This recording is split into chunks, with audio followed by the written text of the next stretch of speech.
allow these what we call the 8 winds, praise and blame, fame and insignificance and all these things, if you are worried about these things, then it affects you. The person's character can be affected. So it's good for a monk to stay in a forest monastery, away from town. If a monk stays in town, he gets to become famous. He gets a lot of offerings, and all this can change him. 17.23 at Savatthi. Monks, dreadful are gains, honors and praise, etc. A faithful female lay follower, rightly imploring her only son, dear and beloved, might implore him thus: Dear, you should become like Chitta, the householder, and Hataka of Alavaka. For this is the standard and criterion for my male disciples who are lay followers, that is Chitta, the householder, and Hataka of Alavaka. But if, dear, you go forth from the household life into homelessness, you should become like Sariputta and Moggallana. For this is the standard and criterion for my male disciples who are monks, that is Sariputta and Moggallana. While, dear, you are a trainee, one who has not yet reached his mind's ideal, may gains, honors and praise not come upon you.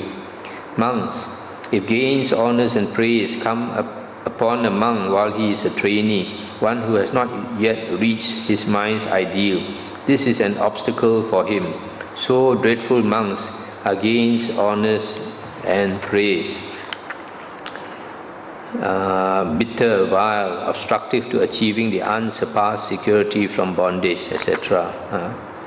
So the Buddha is saying a lay person, a layman should try to emulate, to follow the example of Chitta, the householder, and Hataka of Alavaka. And if a person goes forth and becomes a monk, then he should try to become like Sariputta or Moggallana. And in the end, the Buddha says, if a monk is a trainee, that means has not attained arahanthood, then this fame and offerings are an obstacle.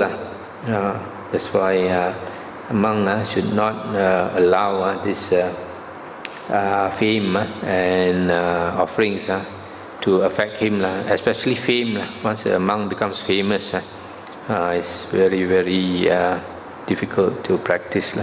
That's why sometimes people ask me whether there are arahants in the world. So I usually tell them, even there are arahants in the world, they don't want to be famous. If they become famous, they'll be so busy. They have no time to enjoy the bliss of jhana. There's another sutta that the Buddha actually said this. 17.24 at Savatthi. Monks, dreadful are gains, honors and praise, etc. A faithful female lay follower, rightly imploring her only daughter, dear and beloved, might implore her thus: Dear, you should become like Kujuttara, the lay follower, and Velu Kandakya, Nanda's mother, Nanda Mata. For this is the standard and criterion for my female lady my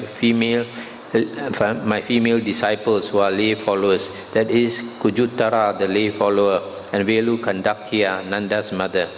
But if, dear, you go forth from the household life into homelessness, you should become like the nuns, Khema and Upalavana. For this is the standard and criterion for my female disciples who are nuns, that is Khema and Upalavana. While, dear, you are a trainee, one who has not yet reached her mind's ideal, may gains, honors and praise not come upon you. Monks, if gains, honors and praise come upon a nun while she is still a trainee, one who has not yet reached her mind's ideal, this is an obstacle for her. So dreadful monks are gains, honors and praise. That's the end of the sutta. So similarly, the Buddha says, for lay women, they should try to follow Kujuttara and Velu Kandakya. And if they become a nun, then they should try to follow to be like Kema and Upalavana. 17.30 at Savatthi. Monks, gains, honors and praise are an obstacle even for a monk who is an Arahant, one with asavas destroyed. When this was said, the Venerable Ananda asked the Blessed One, "Why, Venerable Sir, are gains, honors and praise an obstacle even for a monk with asavas destroyed?" And the Buddha said, "I do not say, Ananda, that gains, honors and praise are an obstacle to his unshakable liberation of mind. But I say they are an obstacle to his attainment of those pleasant dwellings in this very life, which are achieved by one who dwells diligent, ardent, and resolute. So dreadful, Ananda, are gains, honors, and praise, so bitter, vile, obstructive to achieving the unsurpassed security from bondage. Therefore, Ananda, you should train yourselves thus. We will abandon the arisen gains, honors, and praise, and we will not let the arisen gains, honors, and praise persist obsessing our minds. Thus should you train yourselves." That's the end of the sutta. So here the Buddha says, even for an Arahant, fame and offerings are an obstacle, even for an Arahant, because that will affect his abiding in jhana.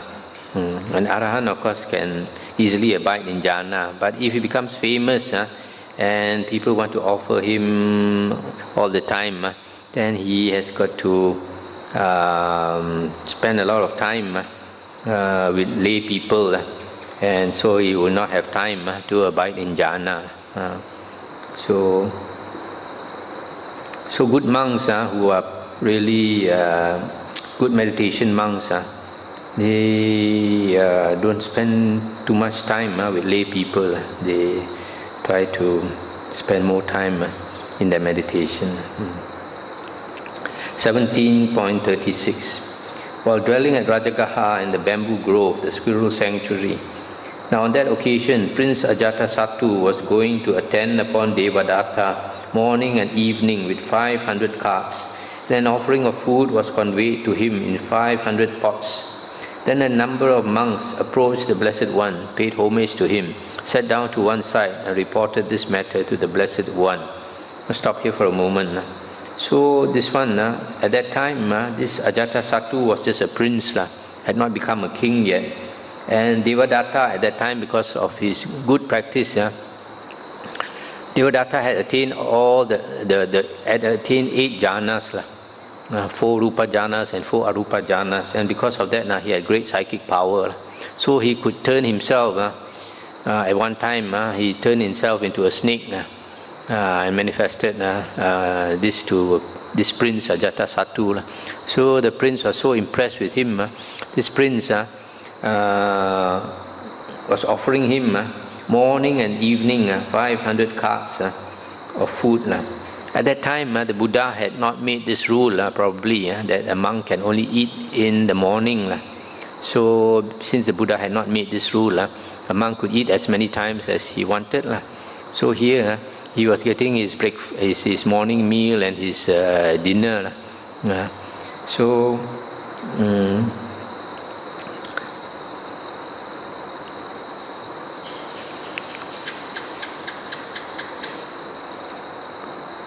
then a number of monks approached the Blessed One, paid homage to him, and sat down to one side and reported this matter to the Blessed One. The Blessed One said, "Monks, do not be envious of Devadatta's gains, honors, and praise.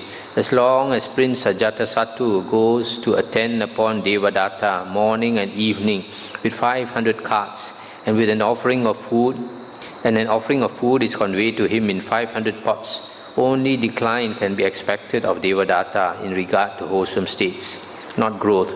Just as a wild dog becomes even wilder when they sprinkle bile over its nose, so too monks, as long as Prince Ajatasattu goes to attend upon Devadatta morning and evening with 500 carts, and an offering of food is conveyed to him in 500 pots, only decline can be expected of Devadatta in regard to wholesome states, not growth. So dreadful monks are gains, honors, and praise." That's the end of the sutta. So you can see here this Devadatta, because he attained psychic power and he got all these offerings. You see, one meal he gets 500 pots. One meal. That's a lot of food. 500 pots. Even 1 or 2 pots or 3 pots is enough to fill your stomach, but he gets 500 pots. And he got the gall, he got the cheek to accept all these offerings. So that's why the other day when we read the sutta about the Buddha saying those of the same kind come together, then the Buddha mentioned, I see Devadatta, he and all his disciples are all greedy and have evil desires. So you see, there are some people like Devadatta, even though the Buddha is his teacher, the Buddha found it impossible to teach him. Probably even if the Buddha advised him, he would not listen to the Buddha. So that's why there are only some people we can help, not everybody we can help. So the Buddha already saw for a long time that this Devadatta had evil desires. That's why the Buddha predicted, he don't be jealous of him. He keeps accepting these offerings, he will only decline, he is not going to progress.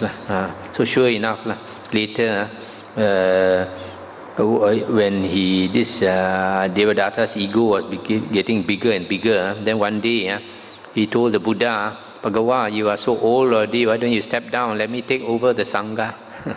You want to become the leader. So the Buddha was so annoyed with him. The Buddha said, who do you think you are? You want to take over my place? I don't even ask Sariputta or Moggallana to take over the Sangha. You want to take over the Sangha. So the Buddha said, you are like spittle, we spit out. So because the Buddha said he's like spittle, something unwanted, so he got so angry with the Buddha, he wanted to kill the Buddha. So he planned to kill the Buddha. And because he tried to kill the Buddha, all his psychic powers all disappeared. He lost all his psychic power. So that's why all these psychic powers is not much use. The most important is right view. You have right view, you won't have all these evil desires. And you won't go to hell. And finally this Devadatta has got to go to hell. Now we come to the next Sangyutta, Rahula Sangyutta. Rahula was the son of the Buddha. Before the Buddha renounced, he had a son. So when Rahula was 7 years old, the Buddha asked, I think, Sariputta to ordain him. So 7 years old, he became a Samanera, a novice, and after that he did not disrobe, he continued. So of course the Buddha probably paid some special attention to Rahula being his son. So that's why there are certain discourses connected with Rahula, where the Buddha taught Rahula some Dhamma. So the first sutta, 18.1. On one occasion, the Blessed One was dwelling at Savatthi in Jeta's Grove, Anathapindika's park.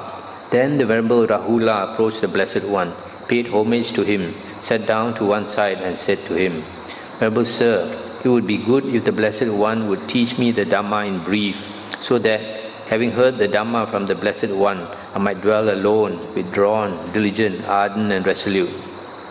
What do you think, Rahula? Is the I permanent or impermanent? Impermanent, Venerable Sir. Is what is impermanent suffering or happiness? Suffering, Venerable Sir.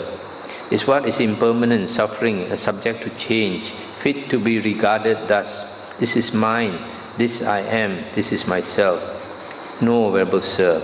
Similarly, is the ear, nose, tongue, body and mind permanent or impermanent? Impermanent, Sir. Is what is impermanent suffering or happiness? Suffering, Venerable Sir. Is what is impermanent suffering and subject to change, fit to be regarded thus? This is mine, this I am, this is myself. No, Venerable Sir.